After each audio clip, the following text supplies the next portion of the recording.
Revelation chapter 9. And today we're going to see the final part, the strategy of Satan.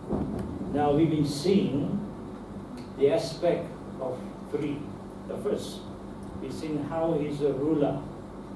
He rules occasionally and can bring a downfall of his children. We saw David, how David was so close to God, King David.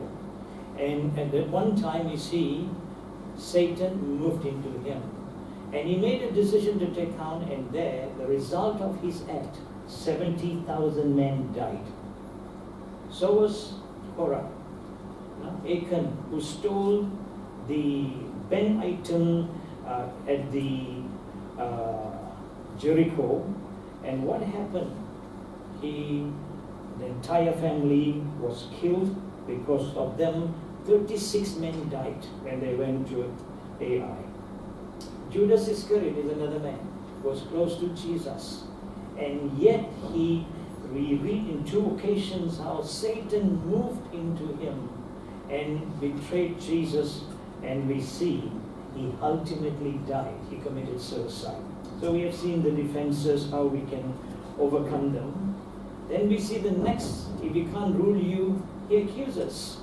We see how he accuses Joshua, and we see how he accuses Job, and we see how he accuses Peter, where he demanded, and he also accuses the children of God through people, where we have seen how Nebuchadnezzar, during the time when he built up a plain in Dura, everybody must worship, but three men, Shadrach, Abednego, and Meshach, they refused to bow down, and there was an uprising, and they accused them.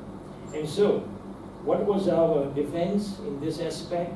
That we have to have our spiritual growth intact. And all our past sins are being forgiven and should not be brought to our mind. Many a time past things are always comes up. The past is gone. It's not going to come back again. So it's placed up again. And so remember that we need not to think about the past sins. It is gone, and we should not even conceal our sins. And the third we saw, we shouldn't look back. We should be moving ahead.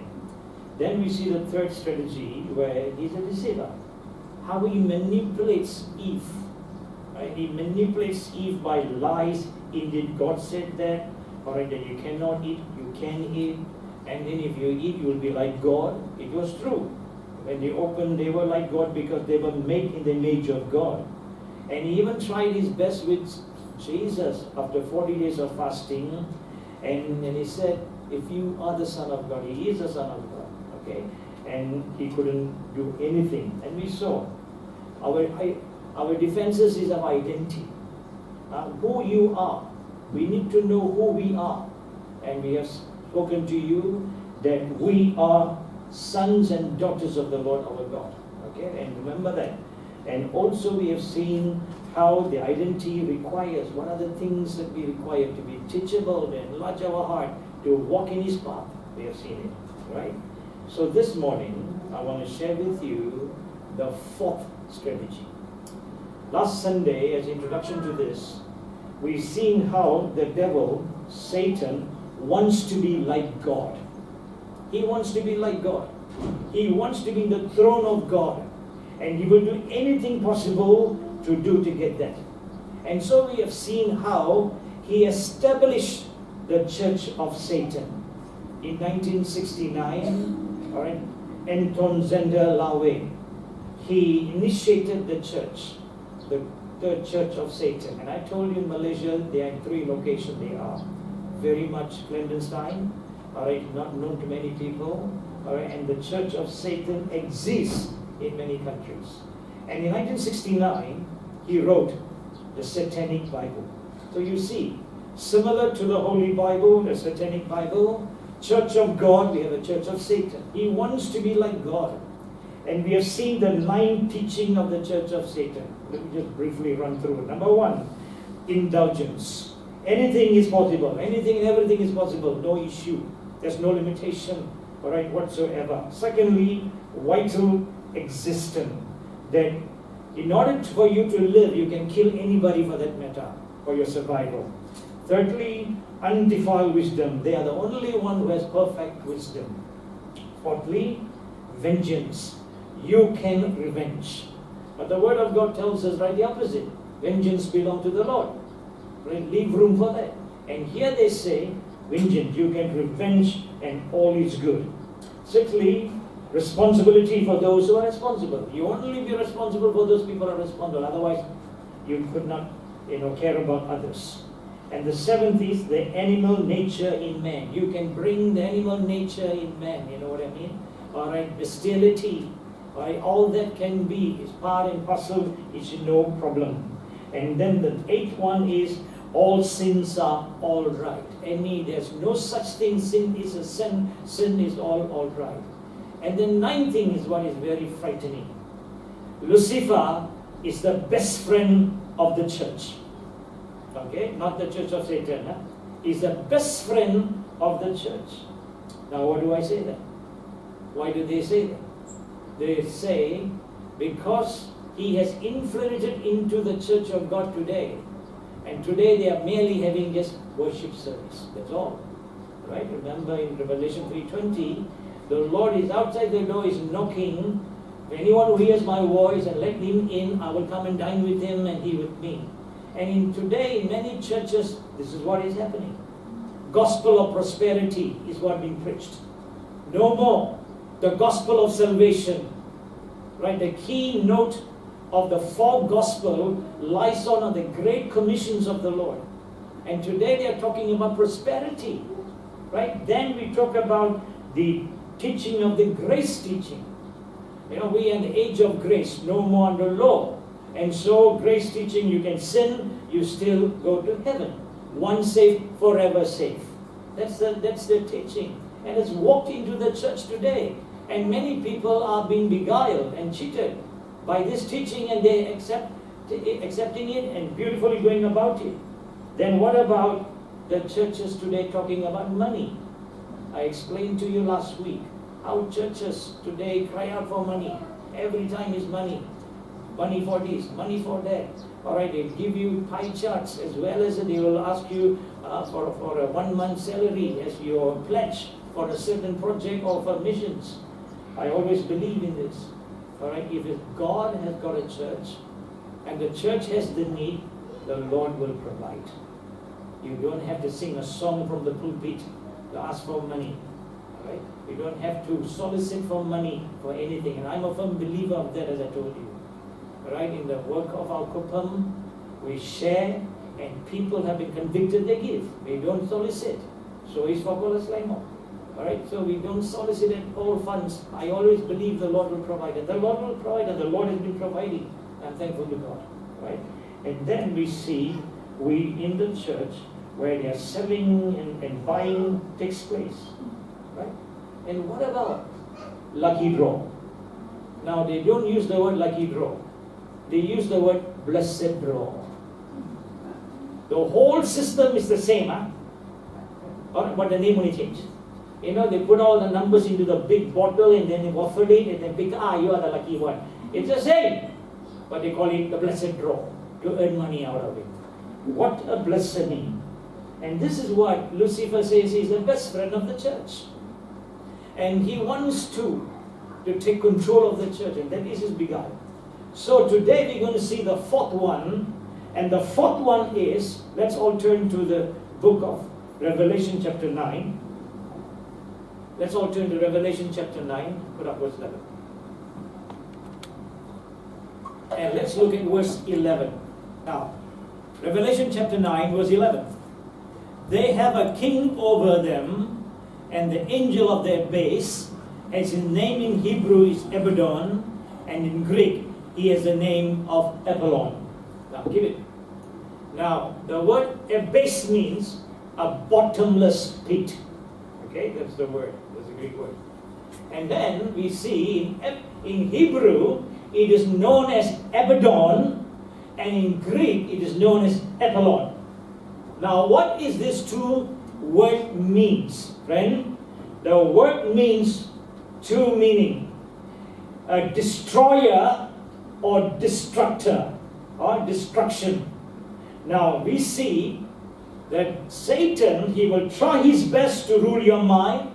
If he cannot, he will try to accuse you and make you on a guilt trip. If he cannot, then he will try to deceive you. If he cannot, he will go for the final killing. He will try to destroy whatever possible he wants to destroy, he will destroy. Okay? Now we need to understand the devil has already planned out very well.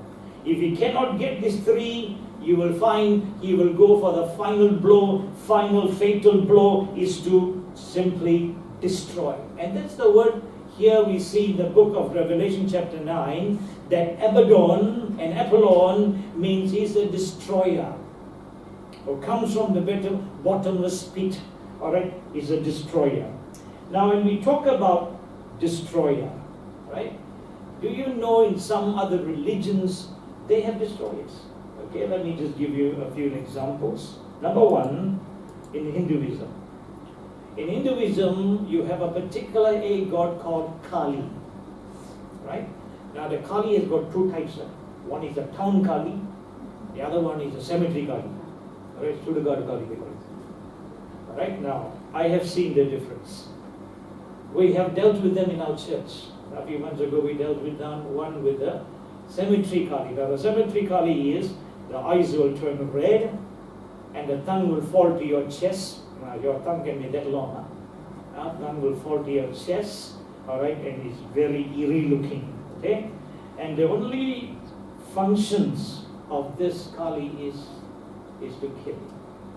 Now people who worships this Kali has got only for two. They go for. Number one, they go for protection from evil. Number two is to destroy their enemy. It could be a business rival, it could be a family matter or anything, just to destroy them. And so these are destroyer. Now, there's a town called Kantan, alright, that is up north from Chumo. You know, you pass this town and then you come to Sungai Seput and Kuala Kangsar. Now, during those days, there's no highway. They have to use this, call it the trunk road, nowadays you got the old road. Okay? And every now and then, that particular Kantan road, where you see fatal accidents takes place. Now, when I was a small boy, we quite often go to our uncle's place in Penang, and my dad one day took a taxi. So put us all into the taxi and we all were going. And this Chinese taxi man stopped right in front of that temple, and he took so much of coin. He walked over and he threw it into that deity, and he came back and sat down. Now, Kali, if you look, you'll be looking very ferocious with two large fangs out, and you see drips of blood on the fangs. That is what Kali is all about. And so he came back into the taxi. We asked him, why did you do this? He says in Malay, Manya Kuat. Right? And so happened that, you know, in that particular stretch, fatal accident has been taking place. Now, I was posted to Sungai Seput, and so Kantan comes under my pastoral district. And it's true enough, every week, at least 3 times, there will be a fatal accident that will take place, because that time there was no highway. And there was one time I was coming back one night, and I was about to come near, I saw some people carrying chicken in their hands. I said, what, everybody coming in big numbers and taking the chicken. So when I went to the site, it is an S road that approaches the Kantan Kali temple, then only goes on. The bridge, the railway bridge on top. And what happens is, Kentucky Fried Chicken went and hit the wall. So all the chicken flew over. It's free for all. Alright? And so another incident was a fish lorry. So I saw everybody getting fish. A fish lorry turned turtle right in front of the temple. Because these fish lorry fellas will run like mad dogs because they're tiny. If they have to be at 4 o'clock at Ipoh, they will be at 4 o'clock. And in KL, if they have to be at 6 o'clock, they will be at 6 o'clock. They don't care. They will be driving like mad dogs. Right?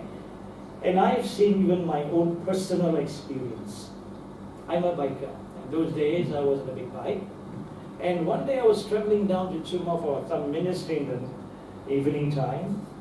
And it was the first time I've been riding bike from Singapore to KL to Ipoh, And all of a sudden, as I was right in front of the temple, my mudguard flew in the front. My front tire mudguard just dislodged and flew. And it was a strange thing, all right? I picked it up, but nothing happened to me, thank God. Pick it up and I got it fixed up. And then I also bought a car, a Fiat 127. And I bought it in Ipoh, and I was driving it back to Sungai Sepul. And I came right in the front of the temple. Would you believe me? That engine died. That simply engine died, and I tried to revive it, couldn't do anything. And so I parked it on the side of the temple, and I took a bus back, and I brought the mechanic over. And I found that the timing belt was broken. And when the timing belt is broken in a Continental car, all your valves goes off. It's a major overhaul, right? And yet I thank God that I was safe. God covered me up, okay? Only this damages that was done. So God has been good, all right? Those who are in the Lord, all right? Now, we have seen this Kali is such a very destroying God. Secondly, they have another destroyer in Hinduism. They call it the Hanuman, the monkey god. He's got a face of a monkey, human body, and he carries a big, large doom in his hand. All right, he's like a warrior. At the same time, he's a destroyer. Okay, there are people, they say in Hinduism there is no division. It's a big bluff. All right, they have division. They will worship only certain gods. There are people who only worship the monkey god, okay, the Hanuman. There are people who only worships the Ganeshwara. All right, so they have different sects. They will worship differently. So you find that this god also. Now what I'm talking about is the G god, the small G. They are destroyers. What about in Chinese religion?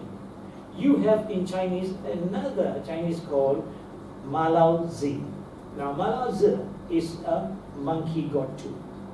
And what this monkey god of the Ma Lao Zi in Chinese is a destroyer. He just to work is to destroy. Now when I was living in Singapore, I was on the 14th floor, and my neighbor worships, and he goes into trance with this monkey god. Every Friday at 7 in the evening, the monkey god will arrive in a car, and they will bring the little miniature monkey, and they will walk through the stairs. They would not take an elevator.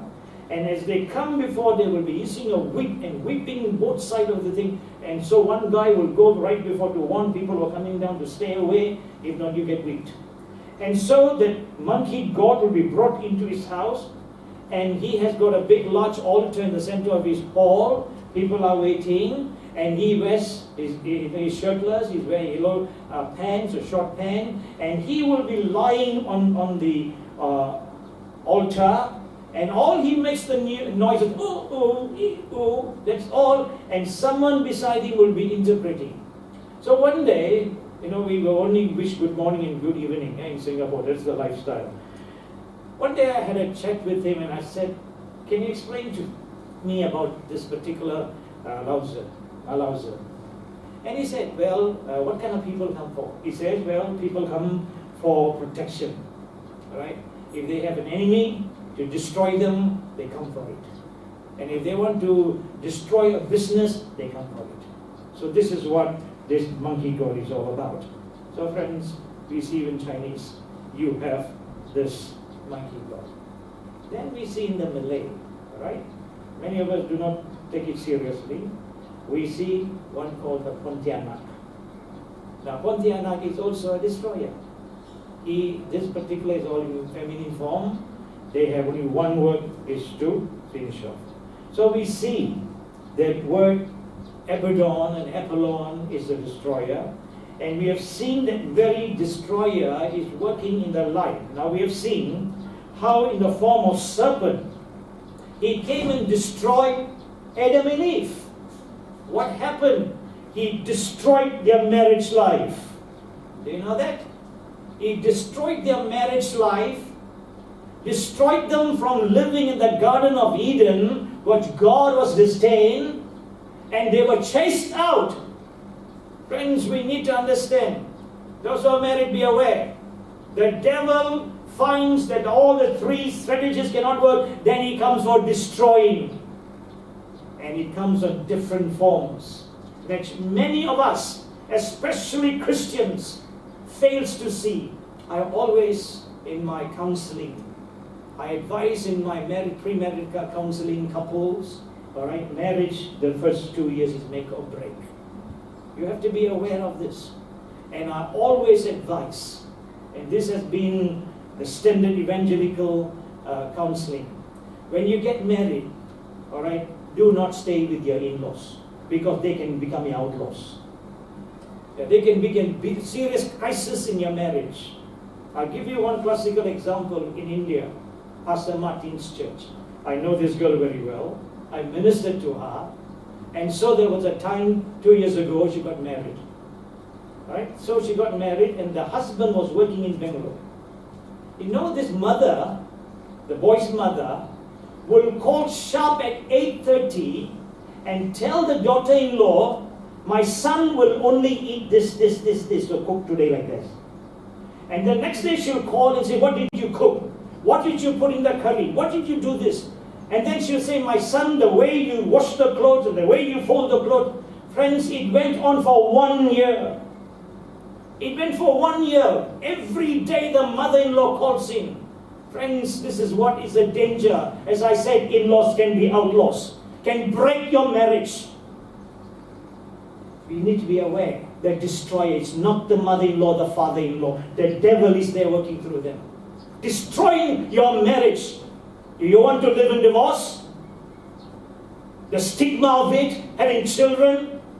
And here this woman was stomaching it. Every time she tells her husband, the husband tells it, mother la, okay la, don't take care la, don't eat la, don't worry about it la. The husband is caught.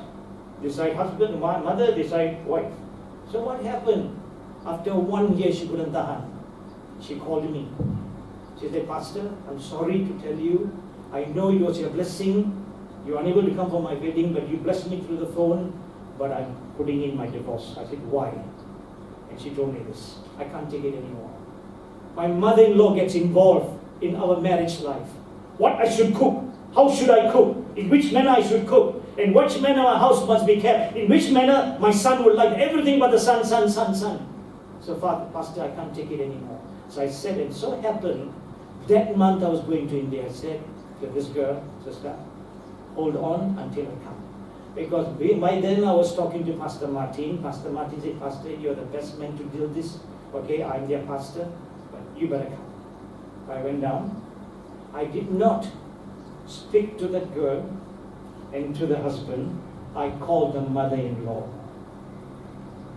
I called the mother-in-law, Bible-loving woman, a Christian, who is first one in the church. When I give the word, she's the first one to read the word of God. All right, and I called her and I said, I need to talk to you. Do you know your action, your daughter-in-law is going to divorce your son? She was shocked. She was shocked. Your action, the devil has been using you to break up their marriage. Stop it immediately. If not, the blood will be over your head. Pastor Martin knows I'm very bold in these matters. And that's the reason those couple that I counsel, all right, they know me very well, that I do not take sides. I'm neutral. As well as I will say yes is yes, no is no. And so I talked to the mother-in-law. You call this daughter-in-law once again, it will be the end of the marriage. You want that? And in India, to divorce and to live on a stigma is one of the painful situations. And so we see today, I had to speak to the mother-in-law in a very strict tone, and I told her that now onwards, what did the Bible say? I told her, turn to the book of Ephesians chapter 5. All right, you are a Bible-believing woman, right? You are a prayerful woman, right? Read that word I said. She read. Man shall leave the mother and father and shall cleave to the wife. What did it mean? You're not divorcing your parents, huh? You have become a family by yourself. Good or bad, you decide.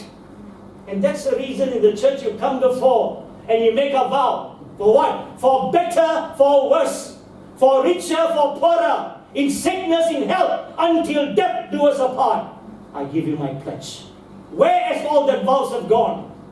No God-fearingness. Sad, isn't it? Look at the divorces that are rising up. And today the involvements, brother-in-law, sister-in-law, mother-in-law, father-in-law, have been bringing much crisis into our families, and the devil is happy. He wants to destroy you. Live in a stigma. Friends, please understand, I'm not blaming any mother-in-laws or father-in-laws or brother-in-laws or sister-in-law. I am condemning the devil that uses them. Like in this mother-in-law in India. I had to rebuke her. And they say what the word says. Read that word. When he leaves you, he has cleaved to his wife, and she has become a family. They decide what they want to decide, not you. What they want to cook, what they want to eat, what they want to wear. It's they decide, not you. And the father was there, and I told them straight, if you want this marriage to go on, hands off. And if I hear one more time, I would not be very nice to you. You're bringing a marriage down the drain. Alright, so do not go on to this. Hold your respect as a mother-in-law and a father-in-law and hold on to them. I'm glad they were teachable. They were teachable. On the spot, the call stopped. Okay, the girl now she's expecting their first child. We are thankful to God. Alright, that someone has to put things right. If they don't have a godly counselor, and that's the end of it. That's the reason we always advise married people, those about to be married, they go through a pre-marital counseling. It's important because many aspects are spoken, and that will reflect into their marriage right after the next day. Right? You know why? Those who are courting days are lovely. Alright, courting days are beautiful. They wear the best clothes. They wear the best perfume. Am I right? They wear the best perfume and you see the best side only. But the day you get married, you see the other side of the fellow. You see the other side of the woman. Okay? I've counseled enough people. I have a woman called me after 2 weeks in marriage. She said, Pastor, can you please come? I need to talk to you. I said, what? So I went to the house. And she said, Pastor, when he comes back home, the shoes goes one side, the socks goes one side. And then his shirt, he takes off the shirt. Now she's a very neat lady. Yes, she takes off her dress from work and she will hang it up or she will put it in the basket for wash. But this fellow takes the shirt and just put it on the sofa and he walks off. He said that irritations in their courtship days, they never talked about it. Alright? Irritations are coming into the marriage. Right? Then she said another thing. Pastor, I'm very systematic. But I take this rule. I go to my washroom, I take a Colgate. The Colgate is this long, I press from the bottom. Okay? And then, it's systematically. But this fellow, press for that. I could understand her frustration. Alright? So, I had to talk to them. This adjustment is required. In marriage, you cannot be dominating any party's concerned. You have to give in. You have to sacrifice. That's why we have the saying, you lose some, you win some. You win some, you lose some. So there is a lot of adjustment to make. My friend, the devil is targeting marriage today. To destroy marriages. And when you destroy a marriage, the children are the one who is going to suffer emotionally. So friends, we need to understand the devil has taken a toll into the marriage like Adam and Eve. They could have lived happily ever after like a fairy tale. What happened? They listened to the devil. The devil listened and they spoke to the devil. They listened and was deceived. They ate the fruit. What happened? Destroyed. Their whole life was destroyed. Look at the man who was sent out to work. The woman, you will bear pain in your birth pain, right? And the serpent was taken off the leg, and you go on your belly and eat the dust. This is it. So we see how the devil wanted to destroy. I'm giving you an example. There are many more to come. Right? So the devil is out there to destroy, and we must have a spiritual eye and a spiritual mind to reckon it. Okay? You must have a spiritual mind and a spiritual eyes to reckon what is coming. So marriage has to be whole in the love of God. Here we see they lost the love of God. They were chased out of the Garden of Eden. And so marriage, my friend, is holy before the eyes of God, which you need to honor the vow. Right? Honor the vow that we have made. And thus we see, right, the devil goes all out to kill just to finish you. Now we see in this aspect, the Garden of Eden, the Satan came in a very crafty, he came in the serpent, we call it the old serpent or snake. Do you know, as I was interested in the National Geography, snakes has only got one characteristic. Snakes has got one characteristic, and that character is to kill, nothing else. Alright, they have nothing else they want to kill. That is the characteristic. It was very strange. So when National Geography spoke about it, it was very strange. I'm sure all of you know the Snake King, Ali Khan from Alustar. I hope you all have seen. Just down a few years only, about 3 or 4 years ago. You know, he has a person, I've seen him a couple of times in Tongaparam Road. He puts all the baskets of snakes and bring out the snakes and he sells snake oil. And so you have a lot of snakes, cobras in particular. And he had a pet cobra with him. He hatched it from the egg, and then it grew, and it was king cobra. It came up to 8 feet, it seems. And every night, it will sleep beside him. Every night, the cobra snake will sleep beside Ali Khan. And so it was going on very well, and one day he had to go to a function. And he came back late, and he did not feed his pet snake on time. You know what did he do? Finished him. Just finished him. A favorite pet snake, just because he did not feed on time, finished him by, and he did. And his son has taken over the father's business and giving the same old snake again with him. Snakes has got only one character, my friend, is to destroy, is to kill. Let us all turn to John chapter 10. We see what is the devil is all about. John chapter 10 and verse 10.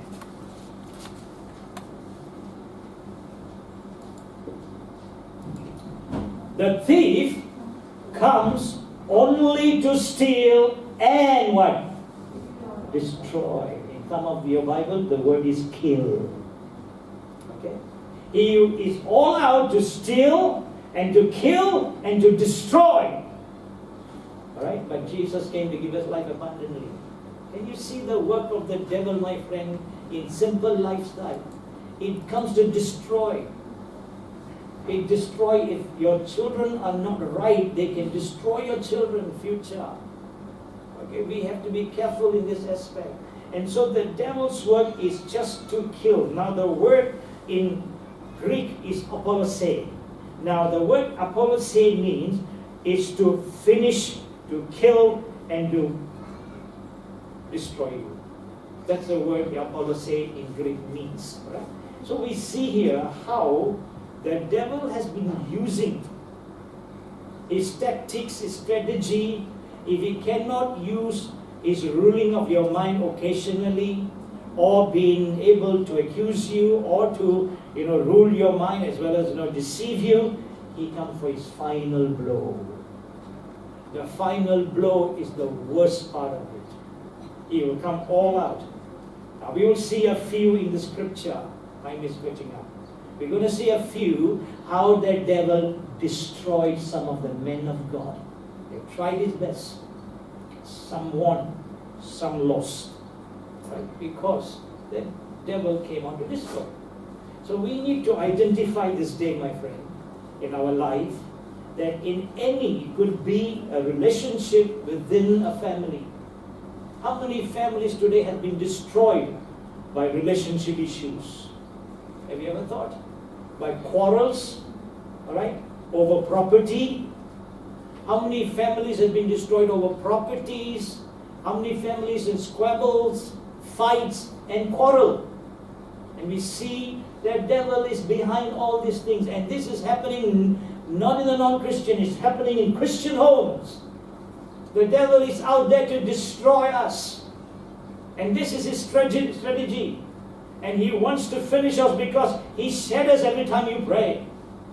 And he wants you, right, when he begins to destroy you, you have no time to pray. Right? You have no time to pray. You have no time to think. You have no time to, go to God in prayer, because the destroyer at work is already destroying you little by little. Think of the termites.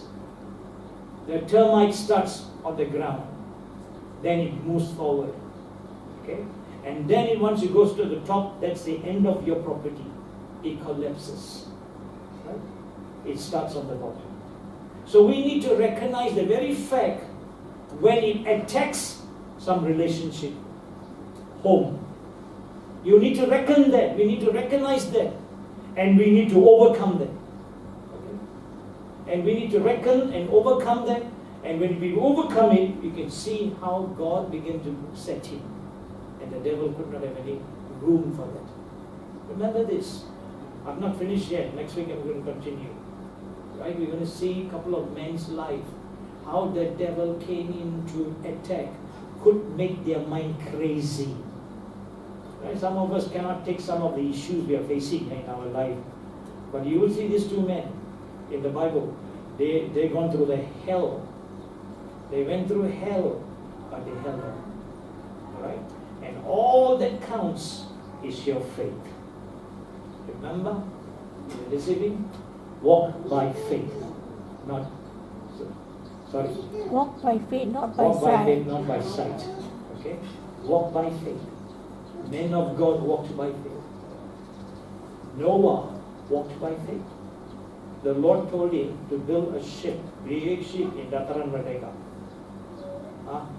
Big ship in Dataran Merdeka. Where is the river? Where is the sea to launch the boat? Sounds stupid, but that man walked in faith. He built it. His entire family was saved. That's the result of faith. He never allowed the destroyer. People came, demean him, disgraced him, laughed at him. Alright? But he kept his faith. And he got saved, and his sons got saved, his family got saved. So we see how men of God stood by faith, walked by faith, they saw success. And that very success is in your hands, my friend. Faith. Right? When we have the faith in the Lord, you can be able to recognize all the pitfalls the devil is trying to dart at you. All the flying darts is aimed at you by the devil. So recognize, whenever there is a struggle in life, family be it, or relationship be it, or in the work be it, wherever, recognize the work of the devil. And we are not again, right? Let's read this verse and we finish and continue on next week. And then we'll be able to see. Let's turn to the book of Ephesians.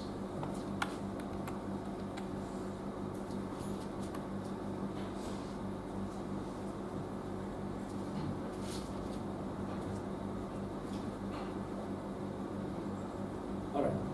Ephesians chapter 6. Now, Ephesians chapter 6, verse 12. What does it tell? Now, we have to be very clear. We are not against any human being in the house. Not any human. All right? You read this verse, you will know clearly. Let's read the verse 12. For our struggle is not against flesh and blood. Our struggle is not against a person. Flesh and blood is a person. It's not about a person. But against the ruler, against the powers, against the world forces of darkness, against the spiritual forces of wickedness in the heavenly places. Devil, Satan, using them, their mind. Understand that? Alright? So we rather hate the person, we hate their act. We hate what they are doing, but not the person. That's what Paul is trying to tell us here. So remember this. Right? We do not hate people. We love them, but we hate what they are doing. Okay? Because it is not, the struggle is not against flesh and blood, but against the powers of darkness, against all the rulers, the devil. So let's recognize, my friend, as the introduction for this morning, destroyer. Right? We need to understand this.